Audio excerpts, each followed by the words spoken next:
పూర్వీకుల యొక్క మార్గం మనకది స్పష్టంగా మనకుండొచ్చు. కానీ పరిపక్వత అనేది మాత్రం కేవలం మన అనుభవాలే మనల్ని పైకి లేపుతూ ఉంటాయి. మనం ఎదుర్కొనేటువంటి అనుభవాలు, ఒడిదుడుకులు, కష్టాలు, సుఖాలు, ఇబ్బందులు, ఇక్కట్లు, ఇవన్నీ మనిషిని ఒక్కొక్క స్థాయిలో వాస్తవాల్ని తెలియచేసి పైకి పెంచుతూ పోతుంటుంది. కాబట్టి పరిణతి అనేటువంటిది పెద్దల్ని చూసో వినో శాస్త్రాన్ని ఆశ్రయించో అంటే మానసికంగా ఎదగడం అనేటువంటి దాని యొక్క అర్థం పరిణతి అంటే. పరిపక్వత అనంటే ఇంకా అసలు దానికి ఇంకా తిరుగులేదు. మనిషి యొక్క అనుభవమే మనిషికి పెద్ద జీవితం. ఇప్పుడు మనం 50 ఏళ్ళు బ్రతికాము అనంటే 50 ఏళ్ల అనుభవం మనకు జీవితంలో ఉంది మన కళ్ళెదుట. నెక్స్ట్ 51వ సంవత్సరంలో ఈ 50 ఏళ్ల జీవితం మనకు ఒక ప్రధానమైనటువంటి భూమికగా నిలబడుతుంది. అలాగనే ఇక్కడ మనకు ఆధ్యాత్మిక రంగంలో కూడా మనిషికి ఈ రెండు చాలా ప్రధానమైనటువంటి పాత్రలు పోషిస్తుంది.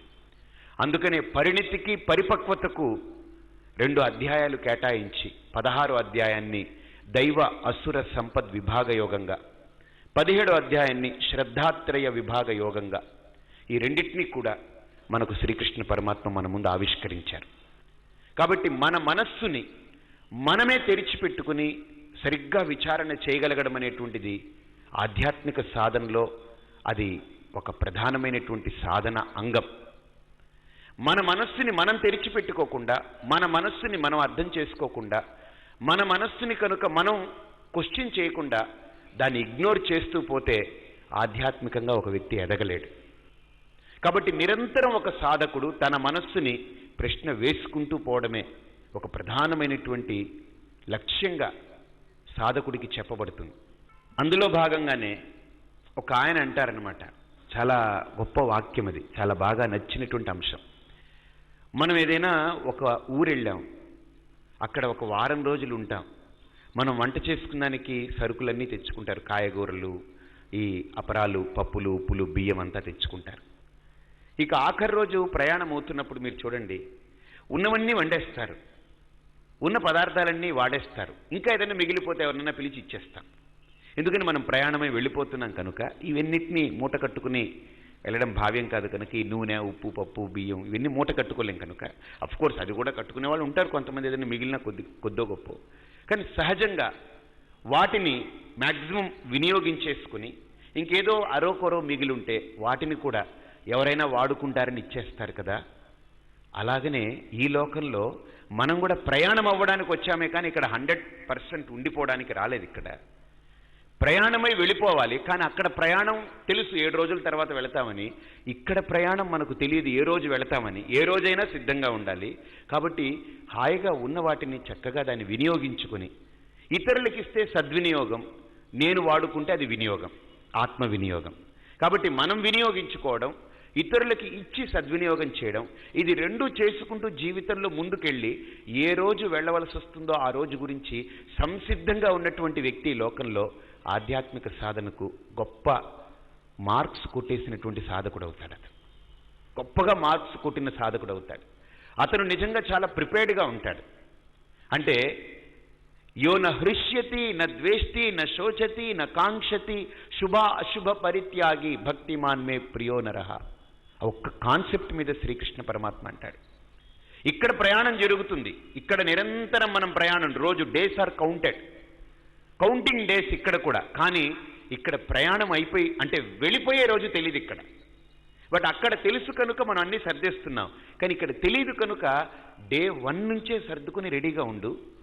Day 2 might be your departure time, or day 10th might be your departure time, లేదా 10th year might be departure time, 20th year might be departure time. ఏదో ఒక రోజు డిపార్ట్ అయ్యి వెళ్ళాలి, వెళ్ళిపోవాలి. ఆ వెళ్ళేలోపు నువ్వు వినియోగించుకో, చక్కగా నీకు వచ్చినటువంటి ఐశ్వర్యాన్ని వినియోగించుకో, సంపదని ఉపయోగించుకో, వాడుకో, చక్కటి సౌకర్యాలు వసతి తెచ్చుకో. కానీ సద్వినియోగం కూడా చెయ్యి. ఎందుకంటే ఖాళీగా హాయిగా ఉంటే ఫ్రీగా వెళ్ళిపోవచ్చు. మనం ప్రెషర్స్ బిల్డప్ చేసుకుని దీని మీద మౌంటప్ చేసుకుని అది చేసి ఇది చేసి నువ్వు ఉంటే ఎలాగో వెళ్ళాలి. బట్ ఈ ప్రెషర్స్ తోటి బ్రతకడం ఎందుకు? ఈ అనీజీ లైఫ్ ఎందుకు? హాయిగా ఈజీ లైఫ్ కావాలి మనిషికి.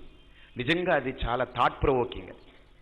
నిజంగా ఈరోజు సొసైటీలో ప్రతి వ్యక్తికి, ఈవెన్ మీరనే కాదు, నేనైనా, స్వామీజీగా సన్యాసి అయినా సరే, లేకపోతే ఒక గృహస్థ అయినా సరే, ఒక వ్యాపారవేత్త అయినా సరే, ఒక ఉద్యోగస్తుడైనా సరే, ఒక రాజకీయ నాయకుడైనా సరే, లేదు ఒక సంఘ సంస్కర్త అయినా, ఎవరైనా సరే, ఒక్క ఈ బేసిక్ కాన్సెప్ట్ని కనుక, ఎస్ మనం డిపార్ట్ అవ్వాలి, మన ట్రావెలింగ్ జరుగుతూ ఉంది, ఏ రోజు డిపార్ట్ అవుతామో day is there waiting for me, so I need to handle things properly. నేను వినియోగించుకోవాలి, దాన్ని సద్వినియోగం చేయాలి. ఈ రెండు కాన్సెప్ట్స్ని సరిగ్గా అర్థం చేసుకుని అసలు ఈ విషయాన్ని కనుక ఆలోచన చేస్తే మనిషి ఆధ్యాత్మిక సాధనలోకి ఈజీగా ప్రయాణం చేయడానికి ఒక వ్యక్తికి అవకాశం ఉంటుంది. అంటే ఒక మనిషిని ఎంత ఒక మెచ్యూర్డ్ స్టేజ్కి తీసుకెళ్తుందనంటే ఈ శాస్త్రీయమైనటువంటి దృక్పథం లోపల ప్రెషర్స్ మౌంటప్ చేసుకుని, లేనిపోని అనీజీ వాతావరణాన్ని క్రియేట్ చేసుకుని, తను డిస్టర్బ్ అవుతూ తన లైఫ్నంతా కూడా అందంగా చాలా సద్వినియోగం చేసుకోవాల్సినటువంటి అమూల్యమైన జీవితాన్ని అతను సరిగ్గా అనుభూతి పొందలేక, దాని యొక్క మాధుర్యాన్ని పొందలేక చక్కటి స్థితిని పాడు చేసుకుంటూ తన పరిసరాలు కూడా పాడైపోతూ ఉన్నటువంటి ఆ మానవ జీవితానికి ఇది ఒక గొప్ప సంకేతం, ఇది సందేశం కూడా. కాబట్టి ఈ సందేశాన్ని భగవద్గీతలో చాలా అంశాలతో చెప్తున్నారు. అర్జునుడు కూడా ఫండమెంటల్గా కొలాప్స్ అయ్యింది బేసిక్గా మొట్టమొదటి అధ్యాయంలో అదే. తను ప్రెషర్ మౌంటప్ చేసుకున్నాడు. ఏమైపోతుందో, ఏదైపోతుందో, ఎలా అయిపోతుందో, ఏం జరిగిపోతుందో, ఇవంతా చచ్చిపోతారేమో, ఏమైపోతాను, నేను ఒంటరివాడిని అయిపోతానేమో, ఈ ఫీలింగ్స్ అన్నీ కూడా మనిషిలో ప్రెషర్ మౌంటప్ చేస్తుంది, మనిషిని కుప్పకూల్చేలా చేస్తుంది. కానీ నిజంగా ఒక వ్యక్తి సరిగ్గా ఓపెన్ అయి ఒక వాస్తవాల్ని తెలుసుకుంటూ ముందుకెళ్లే వ్యక్తి తేలిక పడిపోతాడు. అదే శ్రీకృష్ణ పరమాత్మ అర్జునుడికి ఉపదేశించింది. అర్జునుడి గురించి ఉపదేశించారు ఇక్కడ, కానీ అర్జునుడి నిమిత్తంగా పెట్టుకుని లోకానికంతటికీ సందేశం ఇచ్చారు. ఒక్కరికని కాదు, ఈవెన్ సన్యాసుల టాపిక్ తీసుకున్నారు, ఆయన గృహస్థుల టాపిక్ తీసుకున్నారు, బ్రహ్మచర్య ఆశ్రమంలో ఉన్న వాళ్ళ టాపిక్ తీసుకున్నారు, బ్రాహ్మణుడికి చెప్పారు, వైశ్యులకి చెప్పారు, క్షత్రియులకి చెప్పారు, శూద్రులు, ఒక్కరని కాదు, అన్ని రంగాల్లో వాళ్ళకి, అన్ని వర్గాల వాళ్ళకి, అన్ని ఆస్పెక్ట్స్లో కవర్ చేసుకుంటూ వచ్చింది గీత. అందుకని ఇది ఒక రకంగా చెప్పాలంటే Gita is a social text, it's a socio text. ఇది నిజంగా సమాజానికి అమూల్యమైనటువంటి సందేశాన్ని ఇచ్చేటువంటి విభిన్నమైన దృక్పథాలతో, విభిన్నమైనటువంటి విలక్షణమైన కోణాలతో అంటుకుని మనిషి యొక్క మనస్సుని ముట్టుకుని దాన్ని ఒకసారి తట్టి లేపి మాట్లాడి కుప్పకూలే మానవ సమాజానికి మళ్ళీ నిలబెట్టి వాళ్ళకి ధైర్యాన్ని ఇచ్చి నూరిపోసి వ్యక్తిత్వాన్ని నిలిపి సమాజానికి గొప్ప శ్రేయస్సును అందిస్తుంది గీతాశాస్త్రం. ఆ శ్రేయస్సును అందించే మార్గంలోనే 17 అధ్యాయాలు కూడా నడిచాయి. ఇప్పుడు 18వ అధ్యాయంలో ఈ 17 అధ్యాయాల యొక్క సమరీ ఉంటుంది మ్యాక్సిమం. ఈ 78 శ్లోకాలతో మ్యాక్సిమం చూస్తే యాక్చువల్గా 18లో చెప్పాలనుకున్న కంటెంట్ కొన్ని శ్లోకాలు, బట్ ఆ శ్లోకాలని విడిచిపెట్టి మిగతా శ్లోకాలన్నీ చూస్తే ఈ 17 అధ్యాయాల్లో వెనక్కి చెప్పినటువంటి వాటిని సమ్మింగ్ అప్ చేసుకుంటూ 2 శ్లోకాలు ఒక్కొక్క అధ్యాయానికి, 5 శ్లోకాలు ఒక్కొక్క అధ్యాయానికి కేటాయిస్తూ మళ్ళీ దాన్ని ఒక్కసారి మనకు గుర్తు చేస్తారు. సో ఆ గుర్తు చేసేటువంటి మార్గంలో ఈ భగవద్గీత 18వ అధ్యాయం మోక్ష సన్యాస యోగము అనేటువంటి గొప్ప కాన్సెప్ట్. అంటే చాలామంది ఈ ఆధ్యాత్మిక భావాల్లో మోక్షము అనేటువంటి దాన్ని ఒక పెద్ద టార్గెట్ పెట్టుకుని మోక్షం పొందాలి, మోక్షం సాధించాలి అని. మోక్షము అని అంటే వాట్ ఈజ్ దట్ మోక్షం అని అంటే దేవుళ్ళో కలిసిపోవాలండి, అది మోక్షము అని అంటారు. లేదా కొంతమంది ఏంటంటే శరీరం పోతే జపం చేస్తూనో భగవంతుని ఆరాధన చేస్తూనో శరీరం పడిపోతే మోక్షం పొందేస్తాము. చాలామంది ఋషికేశులో కొంతమంది పాపం తెలివి లేక, ఈ ఆలోచన లేక అలాగ భగవంతుని స్మరిస్తూ మంచి జీవితాన్ని గంగలో పడిపోతారు, దూకేస్తారు, చచ్చిపోతారు. ఎందుకనంటే దేవుణ్ణి స్మరిస్తూ చచ్చిపోయాను కదండి ఇంకా మోక్షం అనుకుంటారు. చచ్చిపోతే మోక్షము లేదా భగవంతుల్లో కలిసిపోవడం మోక్షమో మన శాస్త్రం ఎక్కడా ఒప్పుకోదు. భగవంతుల్లో కలవడం అని అంటే దేవుడు ఎక్కడో కూర్చున్నాడు, నువ్వు వెళ్ళి ఒక అమీబాలాగా వాడి పొట్టలోకి వెళ్ళి దూరిపోయి ఎక్కడో కూర్చుంటావా? వాడు ఎక్కడో ఉంటే వాడు ఏదో గ్లాస్ నీళ్లు తాగితే మనం అందులో ఏదో బ్యాక్టీరియానో లేకపోతే ఏదో ఫంగస్ ఏదో ఒక క్రిమి నీళ్ళల్లో ఉండి మన పొట్టలోకి వెళ్ళి దాగి కూర్చున్నట్టుగా మనం కూడా మోక్షం అనంటే ఈ లోకం వదిలేసి, ఈ ప్రపంచాన్ని వదిలేసి, ఈ మానవులను వదిలేసి, ఈ సమాజాన్ని వదిలేసి చచ్చిపోతే ఎక్కడికో వెళ్ళిపోయి మళ్ళీ దేవుడి దగ్గరికి వెళ్ళి ఇలా కలుసుకుంటే, ఇలా అయస్కాంతం, పెద్ద అయస్కాంతం ఉంది, ఇక్కడ నుంచి ఇది ఒక ఇనప ముక్క చచ్చిపోగానే పైకి ఇలా వెళుతుంది, ఇది అట్రాక్ట్ చేస్తుంది, వెళ్ళి అతుక్కుంటుంది, కాబట్టి ఇది మోక్షము అనేటువంటి టాపిక్ని ఎక్కడ మన శాస్త్రాలు ఒప్పుకోదు. ఎక్కడా ఒప్పుకోదు. మరి ఏమిటి మోక్షం అని అంటే, దేవుళ్ళో కలిసిపోయేది కూడా మోక్షం కాదంటున్నారు ఏంటండి? ఎస్, దేవుడిలో కలవడానికి దేవుడు నీకంటే వేరుగా ఉంటే నువ్వు కలిసే ప్రయత్నం చెయ్యి. ఒకవేళ దేవుడు నీకంటే వేరైతే చచ్చినా ఎప్పటికీ కలవలేవు. ఎందుకని? వాడు వేరు, నువ్వు వేరే కనుక. వేరుగా ఉన్నదాన్ని కలపలేం మనం. కలిస్తే ఖచ్చితంగా ఏదో రోజు విడిపోతుంది. మీరు బాగా ఆలోచించండి. పాలు నీరు కలిపి మనకు పోస్తారనుకోండి, ఇది నీళ్లగా ఉందనుకోండి, కాచేటప్పుడే నీళ్ల భాగం ఆవిరైపోతుంది, పాల భాగం ఉండిపోతుంది. కాబట్టి ఏదైనా ఈ లోకంలో వేరు వేరు పదార్థాల్ని కలిపే ప్రయత్నం చేసి అది కలిసిపోయింది అనుకోవడం భ్రమ. అది కలిసి ఉన్నా విడిపోవడానికే ప్రయత్నం జరుగుతూ ఉంటుంది నిరంతరం. ఎందుకని? దాని స్వభావం కాదు, దాని స్వరూపం కాదు.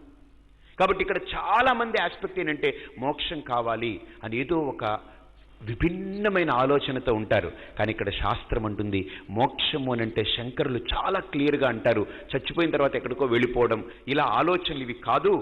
ఆత్యంతిక దుఃఖ నివృత్తి అనంత ఆనంద అవాప్తిరేవ మోక్ష. నువ్వు బ్రతికున్నప్పుడే, నువ్వు జీవించి ఉన్నప్పుడే, నువ్వు ఈ శరీరంతో ఉన్నప్పుడే నీ యొక్క మనస్సు, నీ బుద్ధిని ప్రతిక్షణం అనుక్షణం దాన్ని సాధన చేస్తూ ఒక అద్భుతమైన స్థితికి చేరుకోవడమే. ఏంటి ఆ స్థితి అంటే? వాస్తవాన్ని విభజించి తెలుసుకుని వాస్తవాన్ని గుర్తించి ఆ వాస్తవ స్థితిని పొందడమే. మరి అయితే పొందడం అంటే అదేంటండి అని అన్నారు. పొందక్కర్లేదు, ఆ వాస్తవ స్థితే నేనై ఉన్నాను. ఆ వాస్తవాన్ని, దాన్ని గుర్తించడమే. ఎలాగండి ఇది గుర్తించడం అని అంటే, మనకు ఒక చిన్న పురాతన కాలం నుండి ఒక సంప్రదాయంలో ఒక కథ చెప్తారు ఉపనిషత్తుల్లో. ఒక గురువు గారు 10 మంది శిష్యుల్ని గ్రామాంతరం పంపించారట, వేరే గ్రామానికి వెళ్ళండి అని. ఆ గ్రామానికి వెళితే ఆ శిష్యులందరూ కూడా అక్కడ ఒక ఊరు వెళ్ళాలి, రాత్రి అయింది, పడుకున్నారు. ఉదయాన్నే అందరూ అక్కడ నది ఉంది, ఒక చిన్న నది ఉంది, వాగు. అక్కడ స్నానం చేశారు. స్నానం చేసిన తర్వాత వీళ్ళకు ఒక నియమం ఏంటంటే, రాత్రి పడుకునేటప్పుడు లెక్క పెట్టుకోవాలి అందరూ కూడాను. ఒక లీడర్ ఉన్నాడు, అందరినీ లెక్క పెట్టాలి. ఉదయం లేచిన తర్వాత మళ్ళీ ప్రయాణం మొదలు పెట్టేటప్పుడు లెక్క పెట్టుకోవాలి. మనం కూడా ఇన్ని సాల్తీలండి, ఇన్ని సరుకులండి, ఇన్ని పెట్టులండి, ఉదయం లెక్కెట్టుకుంటాం, మళ్ళీ రాత్రి పెట్టుకుంటాం. అలాగనే వీళ్ళకి కూడా చెప్పారన్నమాట గురువు గారు, మీరు లెక్క పెట్టుకోవాలి, నైట్ పడుకునేటప్పుడు లెక్క పెట్టి పడుకోండి, ఉదయం ప్రయాణమే వెళ్ళేటప్పుడు లెక్క పెట్టుకోండి అని. అయితే ఈ నదిలో స్నానం చేసిన తర్వాత అందరూ డ్రెస్ చేసుకుని లెక్క పెడుతున్నా అనమాట. లెక్క పెట్టి 1 2 3 4 5 6 7 8 9 10 పోయాడు.